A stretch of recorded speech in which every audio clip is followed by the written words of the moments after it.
24 दिसंबर 1999 की दोपहर करीब 4 बजे इंडियन एयरलाइंस की फ्लाइट नंबर IC814 हर बार की तरह काठमांडू के त्रिभुवन इंटरनेशनल एयरपोर्ट से न्यू दिल्ली के लिए उड़ान भरती है। कुछ ही घंटों में क्रिसमस का फेस्टिवल था और आने वाले दिनों में नए साल की खुशियां भी अपने रंग बिखेरने वाली थी, जिस कारण प्लेन के अंदर बैठे सभी लोगों में एक्साइटमेंट का माहौल था। प्लेन में बैठा हर एक शख्स खुश था और जल्द अपनी डेस्टिनेशन पर पहुंचने के लिए बेसब्री से इंतजार कर रहा था। प्लेन में कुल 176 पैसेंजर्स और 15 क्रू मेंबर्स सवार थे, जिसमें ज्यादातर संख्या भारतीयों की थी, लेकिन इस फ्लाइट में कुछ विदेशी यात्री भी मौजूद थे। प्लेन की कमान को कैप्टन देवी शरण ने संभाला हुआ था, जिनके को पायलट राजेंद्र कुमार और chief flight attendant Anil Sharma थे। प्लेन जमीन से 10,000 फीट ऊपर पहुंच चुका था और समय से अपनी तय दिशा में आसमान से होकर गुजर रहा था। काठमांडू से न्यू दिल्ली के लिए उड़ा ये विमान कुछ ही देर में नेपाल से निकलकर इंडियन एयर स्पेस में दाखिल हो चुका था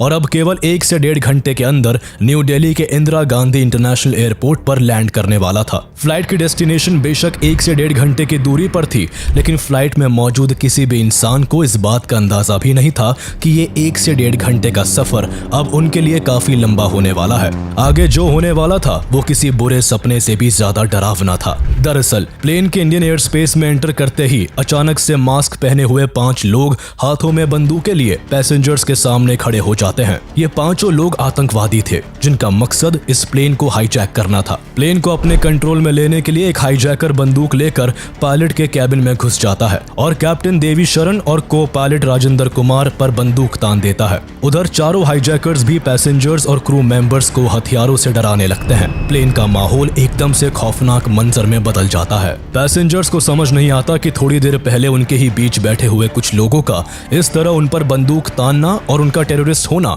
कैसे संभव हो सकता है। प्लेन का कंट्रोल पाते ही हाईजैकर्स ने बच्चों और महिलाओं को एक तरफ और यंग पैसेंजर्स को दूसरी तरफ कर लोगों को बांटना शुरू कर दिया। इस घटना से जहां पैसेंजर्स के होश उड़े हुए थे, तो वही पायलट्स कैबिन में मौजूद हाईजैकर कैप्टन शरण पर प्लेन को वेस्ट की तरफ उड़ाने के लिए डरा धमका रहे थे। दरअसल इन हाईजैकर्स का मकसद इस प्लेन को पाकिस्तान ले जाने का था। ये पांचों हाईजैकर्स पूरी प्लानिंग के साथ आए थे। ये लोग इतने चौकन्ने थे कि अपने असली नाम की जगह काफी सावधानी बरतते हुए एक दूसरे को चीफ, बर्गर, डॉक्टर, भोला और शंकर जैसे कोड नेम से बुला रहे थे। इन पांचों ने मिलकर कुछ मिनट्स के अंदर ही बंदूकों के दम पर प्लेन के सभी पैसेंजर्स, पायलट और क्रू मेंबर्स के अंदर अपना खौफ बैठा दिया। अब प्लेन पूरी तरह से हाईजैकर्स के कंट्रोल में था, जिसे वो पाकिस्तान के लाहौर एयरपोर्ट की तरफ ले जाना चाहते थे। कैप्टन देवी शरण हाईजैकर्स के दबाव में आकर प्लेन को दिल्ली की जगह वेस्ट की तरफ मोड़ देते हैं। प्लेन के वेस्ट की तरफ मुड़ते ही हाईजैकर्स को अपना प्लान कामयाबी की तरफ बढ़ता दिखा, जिस कारण वो थोड़ा रिलैक्स हो गए। इसी मौके का फायदा उठाते हुए कैप्टन ने हाईजैकर्स की नजर से बचकर ट्रांसपॉन्डर के जरिए इंडियन एयर ट्रैफिक कंट्रोल को प्लेन के हाईजैक होने की इंफॉर्मेशन दे दी। इस तरह पहली बार 4:40 पर इंडियन ATC को फ्लाइट IC814 के हाईजैक होने के बारे में पता चला। इस खबर के पता चलते ही ATC चौकन्ना हो गए और उन्होंने देर न करते हुए फौरन सेंट्रल गवर्नमेंट के क्राइसिस मैनेजमेंट ग्रुप CMG से कांटेक्ट किया और प्लेन के हाईजैक होने के बारे में बताया। CMG को उस समय cabinet secretary Prabhat Kumar lead कर रहे थे, लेकिन उन्होंने इस मामले में अर्जेंसी न दिखाते हुए कोई भी इमीडिएट एक्शन नहीं लिया। CMG ने ना तो कोई इमरजेंसी मीटिंग को अरेंज किया और ना ही वक्त की नजाकत को समझते हुए फॉरेन इंटेलिजेंस ब्यूरो और रॉ के ऑफिशियल से कांटेक्ट किया, जिस कारण कैप्टन देवी शरण को इंडियन अथॉरिटीज की तरफ से ना तो कोई मदद मिल रही थी और ना ही कोई दिलासा। हैरानी की बात यह थी कि प्राइम मिनिस्टर अटल बिहारी वाजपेयी को हाईजैकिंग की खबर प्लेन हाईजैक होने के करीब 1 घंटे बाद पता चली। कैप्टन शरण हैरान थे कि आखिर ऐसी सिचुएशन में भी ATC कोई जवाब क्यों नहीं दे रहा, लेकिन जब कुछ देर तक ATC की तरफ से कोई जवाब नहीं आया तो वो आने वाले समय को भांप चुके थे। उन्हें अपना और सभी पैसेंजर्स का फ्यूचर साफ साफ दिख रहा था, जिस कारण वो काफी निराश होकर प्लेन को अभी भी पाकिस्तान की सीमा की ओर ले जाने के लिए मजबूर थे। कुछ देर वेस्ट की ओर प्लेन उड़ाने के बाद कैप्टन शरण ने लाहौर में लैंडिंग के लिए पाकिस्तानी ATC से रिक्वेस्ट की, लेकिन उन्होंने कैप्टन की इस रिक्वेस्ट को रिजेक्ट कर दिया। कुछ महीने पहले ही भारत और पाकिस्तान के बीच कारगिल का युद्ध हुआ था, जिसमें भारत ने पाकिस्तान को बुरी तरह शिकस्त दी थी, जिस वजह से इंडिया और पाकिस्तान के संबंध सबसे नाजुक मोड़ पर थे। ऐसे में पाकिस्तान नहीं चाहता था कि किसी भी वजह से शक की सुई उस पर उठे, इसलिए मना करने के साथ पाकिस्तान कैप्टन को धमकी देता है कि अगर इंडियन प्लेन लाहौर में एंटर किया तो प्लेन को शूट कर दिया जाएगा। पाकिस्तान का जवाब कैप्टन शरण को मुश्किल में डाल देता है। उन्हें कोई भी रास्ता नहीं सूझ रहा होता। वो कोशिश करते हैं कि प्लेन इंडिया के ही किसी एयरपोर्ट पर लैंड कर जाए, लेकिन हाईजैकर्स को ये गवारा नहीं था। उन्हें डर था कि ऐसा करने पर उनका बना बनाया प्लान चौपट हो सकता है। कोई डेस्टिनेशन डिसाइड ना होने की वजह से प्लेन लंबे समय तक इंडिया और पाकिस्तान के बॉर्डर के ही चक्कर काटता रहा, जिस कारण प्लेन का फ्यूल तेजी से खत्म हो रहा था और अब अगर प्लेन को जल्द ही लैंड नहीं किया जाता तो प्लेन का क्रैश होना तय था। इन सभी डरावने विचारों से कैप्टन के माथे पर चिंता की लकीरें उभर आई, लेकिन फिर भी इस उलझन के बीच कोई हल निकालने के लिए उन्होंने वापस इंडियन एटीसी से कांटेक्ट किया। कैप्टन ने इंडियन एटीसी से रिक्वेस्ट की कि इंडियन गवर्नमेंट जल्द से जल्द पाकिस्तान से रिक्वेस्ट करे कि वो भारतीय प्लेन को अपने यहाँ लैंड करने की परमिशन दे। कैप्टन ने एटीसी को यह भी बताया कि पाकिस्तान एटीसी उन्हें लाहौर में एंटर नहीं करने दे रहा है। ऐसे में फ्रस्ट्रेटेड हाईजैकर्स किसी भी पल पैसेंजर्स पर अटैक कर सकते हैं। इस खबर से इंडियन अथॉरिटीज समेत पूरा देश हिल चुका था। देश और दुनिया की हर न्यूज में इंडियन प्लेन के हाईजैक होने की खबर हेडलाइंस बन चुकी थी। When 5 masked terrorists hijacked Indian Airlines flight IC814, plane was carrying 11 crew members and 179 passengers. एक तरफ जहां पूरी दुनिया की नजर भारत के इस हाईजैकिंग पर टिकी हुई थी, तो वही अफसोस इस बात का था कि भारत के बहुत से हाई कमांड्स को इस हाईजैकिंग की जानकारी न्यूज चैनल्स के जरिए मिल रही होती है। सीएमजी के इमीडिएट एक्शन न लेने की वजह से पहले ही काफी देर हो चुकी थी, इसलिए इन्फॉर्मेशन मिलते ही इंडियन अथॉरिटीज फौरन हरकत में आ गई। 6:30 बजे इंडियन हाई कमीशन ने पाकिस्तान से प्लेन को लाहौर में लैंड करने की रिक्वेस्ट की, मगर पाकिस्तान ने भारत की इस अपील को खारिज कर दिया। इस तरह इंडियन गवर्नमेंट की कोशिश भी नाकाम रही और अब एक बार फिर प्लेन इंडिया और पाकिस्तान के बॉर्डर पर चक्कर काटने लगा। प्लेन में अब केवल 1 घंटे का ही फ्यूल बचा था, जिसे देखते हुए कैप्टन शरण एक आखिरी प्रयास करते हैं और हाईजैकर को कहते हैं कि प्लेन में जल्दी ही फ्यूल खत्म होने वाला है, जिस कारण प्लेन क्रैश कर सकता है। इसलिए जब तक लाहौर का रास्ता साफ नहीं हो जाता, प्लेन को अमृतसर एयरपोर्ट पर लैंड करके रिफ्यूल कर लेना चाहिए। हाईजैकर्स बिल्कुल नहीं चाहते थे कि उनके द्वारा हाईजैक किया गया इंडियन प्लेन इंडिया के अंदर ही लैंड करे, क्योंकि ऐसा करना उनके लिए अपने पैरों पर कुल्हाड़ी मारने जैसा था। लेकिन प्लेन अपनी डेस्टिनेशन के हिसाब से ज्यादा ट्रैवल कर चुका था, जिस कारण फ्यूल की शॉर्टेज का अनुमान हाईजैकर्स को भी था। कोई और ऑप्शन ना होने की वजह से हाईजैकर्स कैप्टन की बात मान गए और ना चाहते हुए भी रिफ्यूलिंग के लिए प्लेन को अमृतसर में उतारने के लिए तैयार हो गए। कैप्टन देवी शरण का यह समझदारी भरा प्रयास सफल हो चुका था, जिस कारण अब हाईजैक हुआ प्लेन भारत की सीमा के अंदर अमृतसर के एयरपोर्ट पर लैंड करने वाला होता है। देखा जाए तो सिचुएशन को संभालने के लिए इंडियन गवर्नमेंट और इंडियन अथॉरिटीज के पास बेस्ट चांस था। कैप्टन देवी शरण को भी अब उम्मीद की एक किरण नजर आ रही होती है। उन्हें विश्वास था कि अगर एक बार प्लेन इंडिया में लैंड कर गया तो भारत सरकार कैसे भी करके हाईजैकर्स के प्लान को फ्लॉप कर देगी और सभी पैसेंजर्स की जान बचा लेगी। लेकिन असल में जो कुछ होता है वो भारत के लिए एक हिस्टोरिकल ब्लंडर साबित होता है और कैप्टन देवी शरण की आखिरी उम्मीद भी टूट जाती है। दरअसल हाईजैकर्स के मानते ही कैप्टन शरण अमृतसर एटीसी से राजा सांसी एयरपोर्ट पर लैंडिंग की परमिशन मांगते हैं। अमृतसर एटीसी लैंडिंग की परमिशन देते ही फौरन सभी इंफॉर्मेशन इंडियन अथॉरिटीज को फॉरवर्ड कर प्लेन के लैंड करने का इंतजार करता है। कुछ ही देर बाद 6:44 PM पर प्लेन राजा सांसी एयरपोर्ट पर लैंड करता है। प्लेन के लैंड करते ही पहले से ही तैयार पंजाब पुलिस हरकत में आ जाती है और दिल्ली से अगले ऑर्डर्स का इंतजार करने लगती है। उधर दिल्ली में प्रधानमंत्री Atal Bihari Vajpayee crisis management group के साथ हाईजैकिंग को लेकर मीटिंग करते हैं, पर मीटिंग में हाईजैकिंग को रोकने के लिए कोई भी सॉल्यूशन नहीं निकलता। वहीं पंजाब पुलिस हाईजैकर्स से लगातार कांटेक्ट करने की कोशिश करती है, लेकिन हाईजैकर्स पंजाब पुलिस से कोई बातचीत नहीं करते। वो बस जल्द से जल्द रिफ्यूलिंग कराकर प्लेन को भारत की सीमा से बाहर ले जाना चाहते थे। लेकिन जब फ्यूलिंग में वक्त लगने लगा तो हाईजैकर्स को शक हुआ और उन्होंने कैप्टन शरण के सिर पर बंदूक लगाकर जल्द फ्यूलिंग करने की डिमांड की। लेकिन दिल्ली हाई कमांड्स का सख्त आदेश था कि फ्यूलिंग में देरी की जाए, जिससे एनएसजी कमांडोज को अमृतसर पहुंचने के लिए ज्यादा से ज्यादा समय मिल सके। एनएसजी कमांडोज अभी भी अपनी डेस्टिनेशन से 400 किलोमीटर दूर दिल्ली में ही थे। उन्हें अमृतसर पहुंचने में टाइम लगने वाला था। यूं देखते देखते काफी वक्त गुजर गया, पर प्लेन में अभी भी फ्यूल फिल नहीं किया गया। इस तरह हो रही देरी से हाईजैकर्स का फ्रस्ट्रेशन बढ़ने लगा। उन्होंने गुस्से में आकर कई पैसेंजर्स को मारना पीटना शुरू कर दिया और इसी फ्रस्ट्रेशन का शिकार सतनाम सिंह नाम के एक पैसेंजर को बनना पड़ा।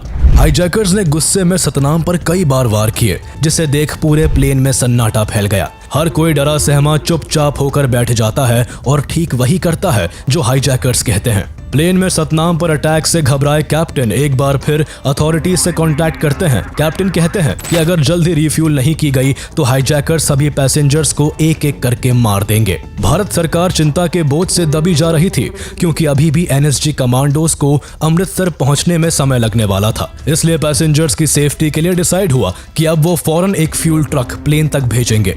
लेकिन ट्रक में केवल फ्यूल ही नहीं बल्कि पंजाब पुलिस भी सवार होगी, जो फ्यूल भरने की आड़ में प्लेन के टायर्स को पंचर कर देगी, जिससे प्लेन उड़ ही ना पाए। कुछ ही देर बाद प्लेन के अनुसार फ्यूल ट्रक प्लेन की तरफ बढ़ता है, पर ट्रक काफी स्पीड से चल रहा होता है, जिस वजह से एटीसी को डर था कि इतनी स्पीड से ट्रक को अपनी तरफ आता देख हाईजैकर्स के मन में शक पैदा हो सकता है। इसलिए एटीसी ने ट्रक ड्राइवर से ट्रक को स्लो करने को कहा, लेकिन ड्राइवर सही से इंस्ट्रक्शन को सुन नहीं पाया और ट्रक को स्लो करने की जगह एकदम से बीच सड़क पर रोक दिया। ट्रक का रुकना भारत सरकार के लिए बुरी तरह बैकफायर करता है। अचानक से ट्रक का स्पीड से उनकी ओर आना और फिर रुक जाना हाईजैकर्स के मन में शक पैदा कर देता है। वो इंडियन अथॉरिटीज के प्लान को भांप लेते हैं और जरा भी टाइम वेस्ट ना करते हुए फौरन कैप्टन शरण को गन पॉइंट पर रखकर तुरंत प्लेन को उड़ाने के लिए धमकाते हैं। कैप्टन यहाँ कोशिश करते हैं कि प्लेन को थोड़ी और देर अमृतसर में रोक कर रखा जाए, पर गुस्से से बौखलाए हाईजैकर्स रूपिन कत्याल नाम के एक पैसेंजर पर हमला कर उसे घायल कर देते हैं। 25 साल के रूपिन कत्याल की कुछ दिन पहले ही शादी हुई थी और वो इस प्लेन में अपनी वाइफ के साथ ट्रैवल कर रहे थे, लेकिन हाईजैकर्स द्वारा शुरू में ही महिलाओं और बच्चों को अलग कर दिया गया था, जिस कारण रूपिन की वाइफ को भी पता नहीं चला कि रूपिन हाईजैकर्स के अटैक की वजह से खून से लथपथ हो गए हैं और बुरी तरह दर्द से करहा रहे हैं। हाईजैकर्स यही नहीं रुकते, बल्कि बंदूकें लोड करके दूसरे पैसेंजर्स की तरफ तान देते हैं। ये सब होता देख प्लेन में बैठे लोग चीखना शुरू कर देते हैं। अब कैप्टन शरण के पास कोई और रास्ता नहीं बचता। अगर वो हाईजैकर्स की बात ना मानते तो प्लेन में कत्लेआम मच जाता, इसलिए मजबूरन कैप्टन को प्लेन स्टार्ट कर अमृतसर से टेक ऑफ करना पड़ता है। 7:49 PM पर प्लेन एक बार फिर से हवा में होता है। अमृतसर से प्लेन के साथ साथ अब वो उम्मीद भी जा चुकी थी, जो कैप्टन और सभी पैसेंजर्स को थी, कि भारत सरकार द्वारा उन्हें किसी भी तरह बचा लिया जाएगा। 7:40 PM पर CMG NSG कमांडोज को अमृतसर पहुंचने को कहते हैं। 7:55 PM पर NSG अमृतसर के लिए रवाना होते हैं, लेकिन तब तक बहुत देर हो चुकी थी। इंडियन अथॉरिटीज के बीच अगर कम्युनिकेशन गैप ना होता और क्लियर प्लान के साथ हाईजैकिंग की खबर मिलते ही फौरन NSG कमांडोज को एक्शन लेने के लिए तैयार कर दिया जाता, तो शायद अमृतसर ही इस फ्लाइट का लास्ट डेस्टिनेशन होता, लेकिन ऐसा होता नहीं है। वैसे NSG कमांडोज के लेट पहुंचने को लेकर भी कई थ्योरीज है, जिसमें एक थ्योरी ये है कि हाईजैक हुए प्लेन में रॉ एजेंट शशि भूषण सिंह तोमर नाम के एक पैसेंजर भी मौजूद थे, जो प्राइम मिनिस्टर अटल बिहारी वाजपेयी के सेक्रेटरी NK सिंह के ब्रदर इन लॉ थे। इसलिए NK सिंह ने जानबूझकर कमांडोज को अमृतसर पहुंचने में लेट करवाया, जिससे शशि भूषण की सेफ्टी बनी रहे। NK सिंह को डाउट था कि कहीं कमांडोज को भेजने से हाईजैकर्स बेकाबू होकर सभी पैसेंजर्स को मार ना दे। अब असल वजह जो भी रही हो, लेकिन अब प्लेन अमृतसर से निकलकर फिर से आसमान में पहुंच चुका था। कैप्टन शरण फिर से पाकिस्तान एयर ट्रैफिक कंट्रोल से कांटेक्ट करते हैं, लेकिन पाकिस्तान एक बार फिर प्लेन को लाहौर एयरपोर्ट पर लैंड करने के लिए मना कर देता है और लाहौर के सभी नेविगेशनल एड्स और एयरपोर्ट लाइट्स को ऑफ कर देता है। लाइट्स ऑफ होती देख कैप्टन शरण परेशानी में आ जाते हैं। वो समझ नहीं पाते कि आखिर प्लेन को कहां और कैसे लैंड करे। उन्हें पहले ही पाकिस्तान के एयर स्पेस के बारे में कोई जानकारी नहीं होती। ऊपर से अब कॉकपिट में लो फ्यूल की वार्निंग भी शुरू हो जाती है। कैप्टन शरण को कैसे भी करके प्लेन को लैंड करना था। लैंडिंग के लिए प्लेन को नीचे की तरफ लाया जाता है। नीचे एक जगह बहुत सारी लाइट्स एक साथ जलती हुई दिखती है। कैप्टन को लगता है कि यही एयरपोर्ट है, पर जैसे ही प्लेन जमीन के करीब पहुंचता है, नीचे का नजारा कैप्टन के होश उड़ा देता है। दरअसल नीचे कोई एयरपोर्ट नहीं बल्कि हाईवे था, जहां लैंड करना इम्पॉसिबल था। घबराए कैप्टन फौरन प्लेन को दोबारा ऊपर की तरफ ले जाते हैं।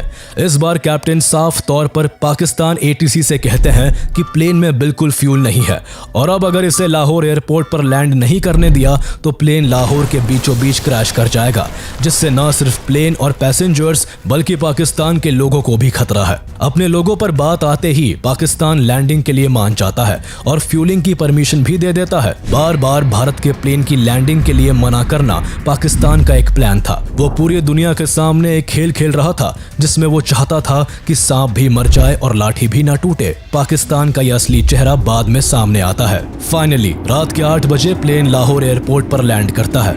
यहाँ पाकिस्तानी कमांडोज प्लेन को चारों ओर से घेर लेते हैं। प्लेन में मौजूद पैसेंजर्स डरे सहमे बैठे थे, पर चाकू लगने की वजह से रूपिन कत्याल सबसे बुरी हालत में थे। रूपिन के ट्रीटमेंट के लिए कैप्टन और क्रू मेंबर्स पाकिस्तान से मेडिकल हेल्प मांगते हैं, पर पाकिस्तान फ्यूलिंग के अलावा और कोई मदद नहीं करता है। रिफ्यूलिंग होते ही प्लेन को पाकिस्तान छोड़ने का अल्टीमेटम दे दिया जाता है। हाईजैकर्स की डिमांड पर पाकिस्तान को छोड़ इस बार प्लेन अफगानिस्तान की ओर उड़ान भरता है, लेकिन 1999 में अफगानिस्तान में नाइट लैंडिंग और टेक ऑफ की फैसिलिटी नहीं थी, जिस वजह से प्लेन को ओमान की तरफ उड़ा दिया जाता है। लेकिन ओमान अथॉरिटीज प्लेन को अपनी सीमाओं में घुसने की इजाजत नहीं देती है, जिस वजह से अब प्लेन UAE की डायरेक्शन में मूव करता है। भारत सरकार की ओर से रिक्वेस्ट करने पर UAE प्लेन को दुबई के अल मिनहाद एयरबेस पर लैंडिंग की परमिशन दे देता है, जिसके बाद रात के करीब 3 बजे प्लेन UAE में लैंड करता है। UAE में लैंडिंग के साथ ही इंडियन अथॉरिटीज UAE गवर्नमेंट से कांटेक्ट कर वहां अपने कमांडोज को भेजने की परमिशन मांगती है,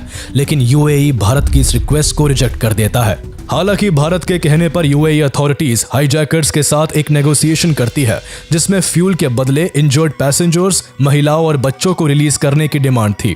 हाईजैकर्स यहां 27 पैसेंजर्स को छोड़ने के लिए मान जाते हैं, जिसमें एक डेड बॉडी भी थी। ये बॉडी किसी और की नहीं बल्कि रूपिन कत्याल की थी, जो इलाज ना मिल पाने की वजह से अब तक दम तोड़ चुके थे। सभी पैसेंजर्स और रूपिन की बॉडी को इंडियन एयरक्राफ्ट द्वारा अपने देश बुला लिया जाता है। पैसेंजर्स को लेने और UAE सरकार की मदद के लिए ग्रैटिट्यूड शो करने के लिए civil aviation minister Sharad Yadav खुद UAE जाते हैं। वही प्लेन में रिफ्यूलिंग होते ही प्लेन एक बार फिर आसमान में होता है। अब कुछ ही देर में सुबह होने वाली थी, जिस वजह से प्लेन को अफगानिस्तान की ओर ले जाया जाता है और फाइनली 25 दिसंबर की सुबह अफगानिस्तान के कांधार इंटरनेशनल एयरपोर्ट पर प्लेन अपनी लास्ट लैंडिंग करता है। कांधार एयरपोर्ट पर प्लेन के लैंड होते ही तालिबानियों द्वारा प्लेन को चारों तरफ से घेर लिया जाता है। भारत को प्लेन के अफगानिस्तान में होने की इंफॉर्मेशन मिलती है, जिसने भारत सरकार के लिए एक नई उलझन पैदा कर दी। दरअसल उस समय अफगानिस्तान पर तालिबान का राज था, लेकिन इंडिया तालिबान को रिकॉग्नाइज नहीं करता था, जिस कारण प्लेन का अफगानिस्तान में होना इंडिया के लिए एक और परेशानी का कारण बन चुका था। एक तरफ इंडियन अथॉरिटीज का मानना था कि हाईजैकर्स को पाकिस्तान ISI के एक्टिव सपोर्ट के साथ साथ तालिबान का भी सपोर्ट है, तो वही तालिबान का कहना था कि उनका मोटिव बस इंडिया और हाईजैकर्स के बीच नेगोशिएशन कराना है। तालिबान की इंटेंशंस पर भरोसा न होते हुए भी भारत सरकार ने तालिबान से पैसेंजर्स की सेफ्टी की अपील की, साथ ही हाईजैकर्स से उनकी डिमांड्स को जानना चाहा। इस दौरान हाईजैकर्स का गुरूर 7वें आसमान पर होता है। उन्हें अब लगने लगा था कि इंडिया पैसेंजर्स को रिहा कराने के लिए उनकी हर शर्त को मानेगा, इसलिए हाईजैकर्स ने इस मौके का फायदा उठाते हुए भारत के सामने 36 टेररिस्ट जो कि भारत के जेल्स में प्रिजनर्स थे, उन्हें रिलीज करने की डिमांड की। इसके अलावा हाईजैकर्स ने सजाद अफगानी की डेड बॉडी को भी मांगा, जो कि पाकिस्तानी मिलिटेंट और हरकत उल अंसर का कमांडर इन चीफ था, जिसको भारत की जेल से भागने के दौरान मार दिया गया था। हाईजैकर्स यही नहीं रुके, वो भारत से $200 मिलियन की फिरौती भी मांगते हैं। प्राइम मिनिस्टर अटल बिहारी वाजपेयी हाईजैकर्स के आगे झुकने को बिल्कुल तैयार नहीं थे। वो उनकी डिमांड्स को किसी भी कीमत पर नहीं मानना चाहते थे, क्योंकि टेररिस्ट को रिहा करने का मतलब होता भारत के खिलाफ फिर से आतंकवादी गतिविधियों का होना। लेकिन इन्हीं सब के बीच न्यूज चैनल्स के जरिए हर एक खबर लोगों तक जा रही थी। इन खबरों में एक पैसेंजर की मौत की खबर भी होती है और कई पैसेंजर्स के घायल होने की बात भी शुमार थी। साथ ही न्यूज चैनल्स और न्यूज़पेपर्स में प्लेन के अफगानिस्तान में होने की हेडलाइंस भी बन चुकी थी। ये सभी खबरें भारत के लोगों को बेचैन करने के लिए काफी होती है। इन खबरों के कारण सबसे बुरा हाल उन फैमिलीज का होता है जिनका कोई अपना उस प्लेन में मौजूद था। प्लेन में बैठे पैसेंजर्स की फैमिलीज और रिलेटिव्स का कंसर्न केवल अपने लोगों की जान की सलामती का था। वो किसी भी तरह अपने परिवार वालों को हाईजैकर्स के चंगुल से छुड़ाना चाहते थे। इसलिए 26 दिसंबर 1999 को external affairs minister Jaswant Singh जब हाईजैकिंग को लेकर प्रेस कॉन्फ्रेंस कर रहे थे तो उसी बीच इन फैमिलीज की भीड़ इकट्ठा हो गई और जसवंत सिंह से अपने परिवार वालों की सुरक्षा की अपील करने लगे। इसके अलावा कुछ परिवार वाले गुस्से में आकर जसवंत सिंह से हाईजैकर्स की डिमांड को पूरा करने का जोर डालने लगे। सिर्फ पैसेंजर्स की फैमिलीज ही नहीं बल्कि ऑपोजिशन पार्टीज का भी गवर्नमेंट पर पैसेंजर्स की सेफ्टी को लेकर दबाव था। इसलिए गवर्नमेंट ने हाईजैकर्स से नेगोशिएशन करने के लिए एक टीम को कांधार भेजने का फैसला लिया। 27 दिसंबर को ये टीम कांधार पहुंची जिसे senior Indian foreign service officer Vivek Katju head कर रहे थे। तालिबान ने हाईजैकर्स और इंडिया के नेगोशिएशन टीम के बीच नेगोशिएशन कराना स्टार्ट कर दिया, लेकिन दिन पर दिन गुजर रहे थे और हाईजैकर्स एंड इंडियन अथॉरिटीज के बीच कोई भी फैसला नहीं हो पा रहा था। तालिबान ने हाईजैकर्स को $200 मिलियन और सजाद अफगानी की डेड बॉडी की डिमांड को छोड़ने के लिए मना लिया था, पर हाईजैकर्स 36 प्रिजनर्स को रिलीज करने की मांग पर डटे हुए थे। इंडियन अथॉरिटीज इस मांग के विरोध में थी, जिस कारण अभी भी नेगोशिएशन किसी भी नतीजे पर नहीं पहुंचता है। इस दौरान प्लेन में बैठे पैसेंजर्स और क्रू मेंबर्स का जीवन नर्क हो चुका था। पैसेंजर्स को प्लेन में बैठे पूरा एक हफ्ता हो चुका था, जिस वजह से उनके पास खाने के लिए ना तो खाना बचा था और ना ही पीने के लिए पानी। इसके अलावा प्लेन के टॉयलेट्स तक ओवरफ्लो करने लग गए थे। हर एक चीज उस वक्त पैसेंजर्स को परेशान कर रही थी। इधर पैसेंजर्स का हाल बुरा था तो उधर इंडियन गवर्नमेंट के ऊपर हर दिन दबाव बढ़ता ही जा रहा था। कुछ लोग क्राइसिस मैनेजमेंट ग्रुप की मीटिंग में घुसकर हंगामा कर रहे थे तो कुछ लोग प्रधानमंत्री वाजपेयी के रेजिडेंस के बाहर प्रोटेस्ट कर रहे थे। इसी प्रेशर के चलते नेगोशिएशन टीम को जल्द से जल्द कोई फैसला लेने के लिए कहा गया। हम किसी भी दबाव में आकर के आतंकवादियों को छोड़ते हैं तो आतंकवादियों का हौसला बढ़ जाएगा। नेगोशिएशन टीम हाईजैकर्स की डिमांड को काफी हद तक कम करने में सफल हो चुकी थी। इंडियन अथॉरिटीज ने 36 की जगह केवल 3 प्रिजनर्स को ही रिलीज करने की इजाजत दी थी, लेकिन ये 3 प्रिजनर्स हाईजैकर्स की चॉइस के होने वाले थे। हाईजैकर्स ने रिहा करने के लिए मौलाना मसूद अजहर, अहमद ओमर सईद शेख और मुश्ताक अहमद जरगर को चुना था। ये तीनों प्रिजनर्स वो टेररिस्ट थे जो पाकिस्तानी टेररिस्ट ग्रुप से जुड़े हुए थे। पैसेंजर्स की सेफ्टी के लिए मजबूरन इन टेररिस्ट को छोड़ने का डिसीजन लिया गया। तीनों आतंकवादियों को पहले दिल्ली लाया गया और फिर एक फ्लाइट के जरिए जसवंत सिंह के साथ कांधार भेजा गया। कांधार में तीनों टेररिस्ट के पहुंचते ही हाईजैकर्स द्वारा प्लेन और सभी हॉस्टेजेस को फ्री कर दिया गया।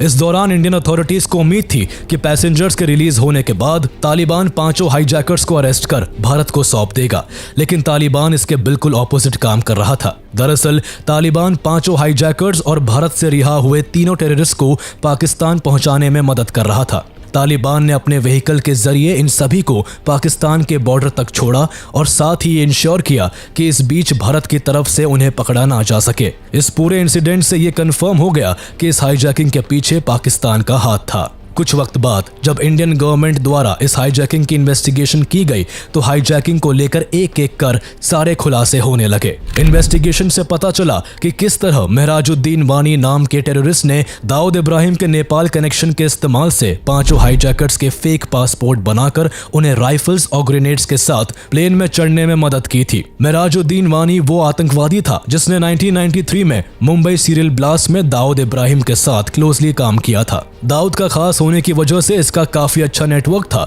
जिसका इस्तेमाल करते हुए इसने नेपाल के त्रिभुवन इंटरनेशनल एयरपोर्ट की लूज सिक्योरिटी का फायदा उठाया और प्लेन को हाईजैक करने में हाईजैकर्स की हेल्प की। इन्वेस्टिगेशन में 5 हाईजैकर्स की पहचान का भी खुलासा हुआ, जिसमें पता चला कि 5 हाईजैकर्स पाकिस्तान के थे, जिनके असली नाम इब्राहिम अख्तर, सनी अहमद काजी, शाहिद अख्तर सईद, शाकिर और जहूर मिस्त्री थे। ये 5 ही हरकत उल मुजाहिदीन नाम के पाकिस्तानी टेररिस्ट ग्रुप से जुड़े हुए थे। इसके अलावा इन्वेस्टिगेटिंग टीम को यह भी पता चला कि इस हाईजैकिंग के पीछे अफगानिस्तान के डिफेंस मिनिस्टर मुल्ला मोहम्मद याकूब का भी हाथ था, जो तालिबान के सुप्रीम लीडर मुल्ला ओमर का बेटा भी था। यानी साफ था कि ये सब कुछ पाकिस्तान के द्वारा किया गया था, जिसमें तालिबान का भी सपोर्ट था। We have evidence to show that hijackers were encouraged by Pakistan. इस तरह 3 आतंकवादियों को रिलीज करने के बदले में 31 दिसंबर 1999 को सभी पैसेंजर्स और क्रू मेंबर्स को कांधार से रिहा करके न्यू दिल्ली ले आया गया। इंडियन गवर्नमेंट इन सभी को सेफली वापस लाने में कामयाब हो गई, लेकिन ये कामयाबी भारत को भारी कीमत चुका कर मिली।